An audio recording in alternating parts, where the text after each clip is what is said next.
ఈ మాట నేనంటున్నది కాదు, యావత్ రాష్ట్ర ప్రజలు అంటున్న మాట. ఎందుకంటే ఇంట్లో ఉన్న పాడి ఆవును పశువుల సంతకు పోయి అమ్ముకొని ఆ వచ్చిన డబ్బులతో ఎగిచ్చి తన్నే 3 గాడిదలను కొనుక్కున్నాం. శ్రీమద్ రమారమణ గోవిందో గోవింద అని ఈ రాష్ట్ర ప్రజలు అనుకుంటున్నారు. ఎందుకు ఈ మాట అంటున్నానంటే,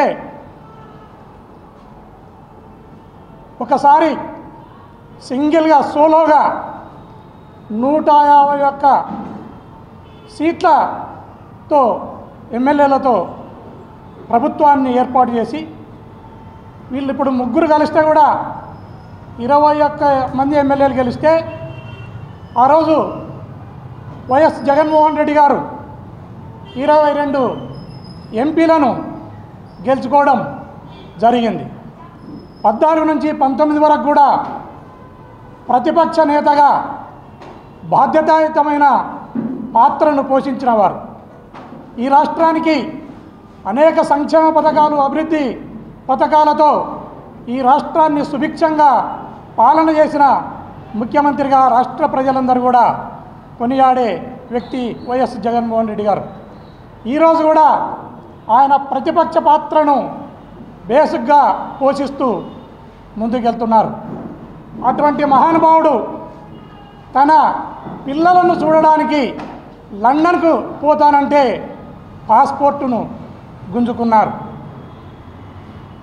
తిరుపతి వెంకటేశ్వర స్వామిని దర్శనం చేసుకుని వస్తానని తిరుపతికి బయలుదేరితే ఆయనకు నోటీసులు సర్వ్ చేసి, ఆయనకు నోటీసులు ఇచ్చి తిరుమల పైన గూండాలను, రౌడీలను పెట్టి జగన్మోహన్ రెడ్డి గారిని భయభ్రాంతులను చేయడానికి ప్రభుత్వం ప్రయత్నం చేసింది.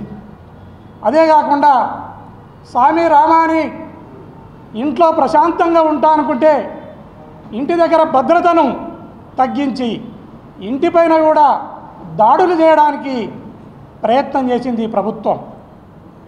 అదే కాకుండా సొంత పనులపైన బెంగళూరు పోతే పారిపాయ అనే మాటను మాట్లాడుతున్నారు. ఈ రాష్ట్రంలో చంద్రబాబు నాయుడు వచ్చినాడంటేనే అతివృష్టో అనావృష్టో ఏదో ఒకటి వస్తుంది. ఒకేసారి ఇప్పుడు ముఖ్యమంత్రి అయితే 2 ఒకేసారి, అతివృష్టి అనావృష్టి 2 కూడా ఒకేసారి వచ్చినాయి. తుఫాన్ వచ్చి సర్కారు ప్రాంతంలో ప్రజల ఆస్తికి, ప్రజల ప్రాణాలకు నష్టం జరుగుతున్నది చూసి చలించిపోయిన జగన్మోహన్ రెడ్డి గారు ఆ ప్రాంతానికి బయలుదేరితే తుపాకులు తీసుకుని పోలీసును అడ్డం పెట్టడం జరిగింది. అదే కాకుండా ఈ రాష్ట్రంలో వైఎస్ఆర్ కాంగ్రెస్ పార్టీ లీడర్లను కానీ, కార్యకర్తలను కానీ విచక్షణారహితంగా హత్యలు చేయడం, హత్యా ప్రయత్నాలు చేయడం, అక్రమంగా కేసులు పెట్టి జైల్లోకి పంపడం జరుగుతూ ఉంది. గౌరవ జగన్మోహన్ రెడ్డి గారు తన కార్యకర్తలను, తన లీడర్లను కాపాడుకోవడానికి సచ్చిన వాళ్ళ దగ్గరికి పోయి పరామర్శించడానికి పోతే కూడా అడ్డగిస్తున్నారు. ఈ రకమైన దుర్మార్గమైన పరిపాలన, ఇది ప్రజాస్వామ్య పరిపాలన అనాలనా, లేక రజాకారులను, తాలిబన్లను తలపిస్తుంది ఈ ప్రభుత్వం అనేది నేను తెలియజేస్తున్నాను. ఎందుకు ఈ మాటను అంటున్నానంటే, గౌరవ జగన్మోహన్ రెడ్డి గారు తిరుపతికి పోవడానికి, తిరుపతికి వెళ్ళి వెంకటేశ్వర స్వామిని అతని మనసారా మొక్కుకొని రావటానికి వెళ్తే ఇంత నిర్బంధం చేసి, ఆ రోజుల్లో భక్త కనకదాసు, భక్త కబీర్ దాసు ఏ రకంగా దేవాలయంలోకి పోయి మొక్కడానికి కూడా వీలు లేక ఏ రకంగా ఎనిక్కొచ్చినారో ఆ రకంగా జగన్మోహన్ రెడ్డి గారు ఆయన వెంకటేశ్వర స్వామి దర్శనాన్ని డ్రాప్ చేసుకోవాల్సినది వచ్చింది. ఈ విషయాన్ని రాష్ట్ర ప్రజలు, ఈవెన్ తెలుగుదేశం పార్టీకి ఓటేసిన ప్రజలు కూడా చాలా అసహించుకుంటున్నారు, చాలా హర్ట్ అయినారనేది ఈ సందర్భంగా నేను తెలియజేస్తున్నాను. అదే కాకుండా ఈ 4 నెలల కాలంలో ఈ కూటమి ప్రభుత్వం ఏ రకమైన రాష్ట్రంలో మీరే ఉన్నారు, కేంద్రంలో మీరే ఉన్నారు. మీరు ప్రత్యేక హోదాను అడగవచ్చు, విశాఖ ఉక్కును అడగవచ్చు, పోలవరం డ్యామును అడగవచ్చు, రాయలసీమ లిఫ్ట్ ఇరిగేషన్ అడగవచ్చు. ఇవన్నీ పక్కన పెట్టి మీరు ఒక అర్థం పర్థం లేని లడ్డు జోలివైనావు, నీకు దేవుడు గడ్డి పెట్టినాడు. నెయ్యి జోలివైనావు, నువ్వు గొయ్యిలో వన్నావు. నువ్వు సిట్ అన్నావు, వెంకటేశ్వర స్వామి సిబిఐ అన్నాడు. నువ్వు ఇది గుర్తుపెట్టుకోవాలి, నీ దుర్మార్గమైన పరిపాలన. అవి ఏవి కూడా నువ్వు ప్రత్యేక హోదా కానీ, లేదా విశాఖ ఉక్కు కానీ, పోలవరం ప్రాజెక్టు కానీ, రాయలసీమ లిఫ్ట్ ఇరిగేషన్ కానీ, లేకపోతే నీకు 15 నీకు 15 నీకు 15 నీకు 15 నీకు 18 అనే మాటను ఏదైతే చెప్పినారో మీరు దాన్ని అమలుపరిచే విధంగా కానీ, మీరు ఆ రోజు నిరుద్యోగులకు ఉద్యోగ భృతిని ఇస్తానన్నావు, ఉద్యోగస్తులకు బంగారం కిరీటం పెడతా అన్నావు. ఇవి ఏవి కూడా చేయలేక సూపర్ 6 అన్నావు, గ్యాస్ సిలిండర్లు అన్నావు, ఉచిత బస్సు అన్నావు, రకరకాల హామీలు ఇచ్చి ఆ హామీలలో ఏ ఒక్క హామీని కూడా నువ్వు అమలు చేయలేక ఈరోజు పొలిటికల్ డైవర్షన్ తీసుకొని మీరు ప్రజల చూపుని లడ్డు వైపు లేదా నెయ్యి వైపు మరల్చడానికి మీరు ప్రయత్నం చేస్తున్నారు. దయచేసి ఈ ప్రయత్నాన్ని ఇప్పటికైనా మానుకొని మీరు ప్రజల సంక్షేమం వైపు, అభివృద్ధి వైపు ఆలోచించాలని ఈ సందర్భంగా తెలియజేస్తున్నాను. అదే కాకుండా సనాతనం జగన్మోహన్ రెడ్డి గారిని తిరుమలకు పోవాలంటే సనాతనం అనేది అడ్డం వస్తూ ఉందని మీరు మాట్లాడుతున్నారు. సనాతనం అనే పదానికి అర్థం కాలాన్ని బట్టి, యుగాలను బట్టి మారుతుంటుంది. సనాతనం అంటే సత్యవాక్కు పరిపాలన. సనాతనం అంటే పాలకుడు ప్రజలను సంక్షేమంగా కనిపెట్టుకొని ఉండడం, లేదా ప్రజల సంక్షేమానికి కట్టుబడి ఉండడం. ఇది నేను చెప్పిన మాట కాదు. భారతంలో భీష్మాచార్యుడు పాండవులకు చెప్పిన మాట.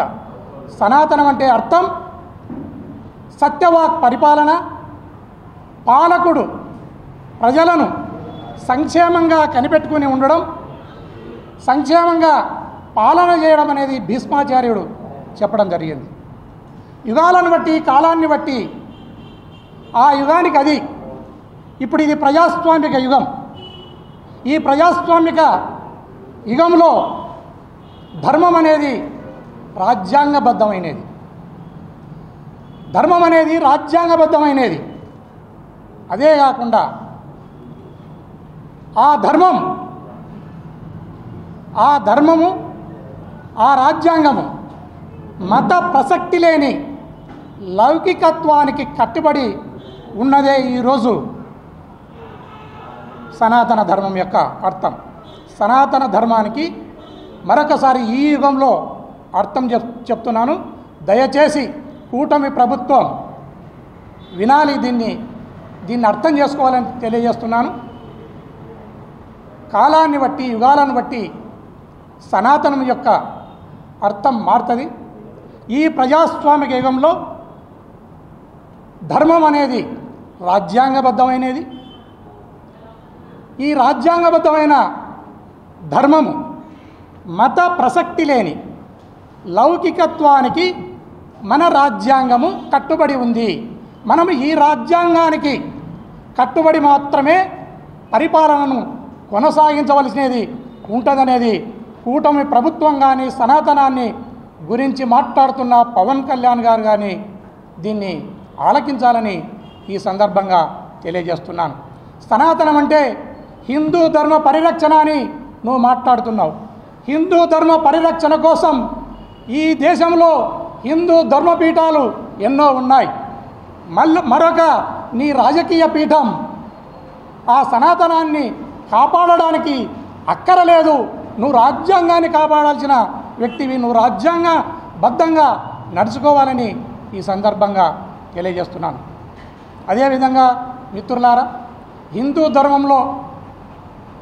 ధర్మం అనేది ఎంతటి సాంప్రదాయాన్ని కలిగి ఉందో ఒకసారి మనం అర్థం చేసుకుంటే, హిందువులమైన నేను కూడా ఒక హిందువుగా మాట్లాడుతున్నా. పీర్ల పండుగలు వస్తాయి, దేశమంతటా పీర్ల పండుగలు, పల్లెల్లో పీర్ల పండుగలు చేసుకుంటారు. ఆ పీర్లు పైలేకొచ్చేది హిందువులకు, గుండాన్ని దోవేది హిందువులు, గుండంలో అగ్గేసేది హిందువులు, గుండం చుట్టూ సాహసం దక్కేది హిందువులు, అలాయి బలాయి తీసేది హిందువులు. అసలు హిందువులు మస్తాన్ రెడ్డి అనే పేరు పెట్టుకుంటారు, దస్తగిరి రెడ్డి అనే పెట్టుకుంటారు, హుసేన్ అనే పేరు పెట్టుకుంటారు, మౌలాలి అనే పేరు పెట్టుకుంటారు. పెట్టుకున్నంత మాత్రాన నువ్వు వారిని హిందువు కాదు, నువ్వు దేవాలయంలోకి వచ్చి మొక్కడానికి వీలు లేదు అనే దమ్ము ధైర్యం ఉందా అని ఈ కూటమి ప్రభుత్వాన్ని నేను ప్రశ్నిస్తున్నాను. ఇంకోటి, మనం పీర్ల పండుగలో హిందువుల పిల్లలు ఫకీర్లు అవుతారు. ఆ 10 రోజులు హిందువుల పిల్లలు స్వయంగా ఫకీర్ దారం అనేది ఒకటి కట్టుకొని, ఫకీర్ దారాన్ని మెడలో వేసుకుని ఆ పండగ అయిపోయేంత వరకు కూడా ఫకీర్లు అవుతారు హిందువులు. అలాంటి సౌలభ్యం ఉన్న హిందూ మతాన్ని మీరు విచ్ఛిన్నం చేయడానికి, ఈ జాతికి ద్రోహం చేయడానికి పురంధరేశ్వర్ గారు కానీ, చంద్రబాబు నాయుడు గారు కానీ, పవన్ కళ్యాణ్ గారు కానీ కృషి చేస్తున్నారు. ఈ హిందుత్వాన్ని, హిందూ భావజాలాన్ని మీరు అగౌరవపరుస్తున్నారు. మీలాంటి వ్యక్తులు, దుర్మార్గులు, మీలాంటి మనువాదులు ఉన్నందుకే ఆ రోజు డాక్టర్ బిఆర్ అంబేద్కర్ గారు కూడా, ఈరోజు జగన్మోహన్ రెడ్డి గారికి జరిగిన అన్యాయమే ఆయనకు కూడా జరిగింది కాబట్టి హిందూ మతం నుంచి ఆయన బౌద్ధ మతాన్ని స్వీకరించడం జరిగింది. దీన్ని హిందూ మతోన్మాదులు కానీ, కుహనా హిందువుల ముసుగులో ఉన్నవాళ్ళు కానీ దీన్ని గమనించాలి. అయ్యా పవన్ కళ్యాణ్ గారు, నువ్వు హిందూ ముసుగులో నువ్వు తలదాల్చుకోవడానికి హిందూ మతం పనికొస్తుంది. హిందువుల ఓట్ల కోసం హిందూ మతం నీకు గుర్తొస్తుంది. నేను మాట్లాడకూడదు కానీ ఇంకా విధి లేక మాట్లాడుతున్నాను. నీకు భార్య మాత్రం విదేశీ మహిళ, ఒక క్రిస్టియన్ మతస్థురాలు నీకు భార్య కావాల్సి వచ్చింది. ఓట్లేమో హిందువులే కావాలా. నీకు మతం ముసుగులో, నువ్వు హిందూ మతం ముసుగులో మాత్రం హిందూ మతం నీడలో నువ్వు తలదాల్చుకుంటావు. కానీ నీవు అంతరాన సనాతన ధర్మం అనే మాట్లాడే వ్యక్తివి. నువ్వు నేను తప్పుపడతలేను. నీ మ్యారేజ్ని నేను స్వాగతిస్తున్నాను, నేనేం నిన్ను తప్పుపట్టాను. కానీ నువ్వు ఒకసారి ఆత్మశోధన చేసుకో, ఆత్మ పరిశీలన చేసుకో. నువ్వు ఎవరిని పెళ్లి చేసుకున్నావు? ఒక విదేశీ మహిళను, ఒక క్రిస్టియన్ మతస్థురాల్ని పెళ్లి చేసుకున్నావు. నేను దాన్ని స్వాగతిస్తున్నా. కానీ నువ్వు దాన్నే నువ్వు వక్రీకరించి చెప్పడానికి, ప్రజలను మభ్యపెట్టడానికి ప్రయత్నం చేస్తున్నావు. దయచేసి నీవు ఆ రోజు ఎలక్షన్ల కంటే ముందు భగత్ సింగ్ అన్నావు, అల్లూరి సీతారామరాజు అన్నావు, రకరకాల చెగువేర అన్నావు అని, వీరుణ్ణు సూర్యుణ్ణని ఈరోజు కనపల్లెల కల్లా కాళ్ళకు మొక్కుతున్నావు. వంగొంగి అటు ఇటు గానులు పెట్టినట్లు వంగొంగి మెట్లకు బొట్లు పెడుతున్నావు. ఇదేమి హిందూ మత ధర్మమయ్యా అని నిన్ను ప్రశ్నిస్తున్నాను. ఆ రోజు నేను ముఖ్యమంత్రిని అయితేనే సుగాలి ప్రీతి కేసును మొట్టమొదట ఆ కుటుంబానికి న్యాయం చేసేటట్ల నేను చర్యలు తీసుకుంటానమాట అని చెప్పినావు. దాన్ని గాలికి వదిలేస్తుంది.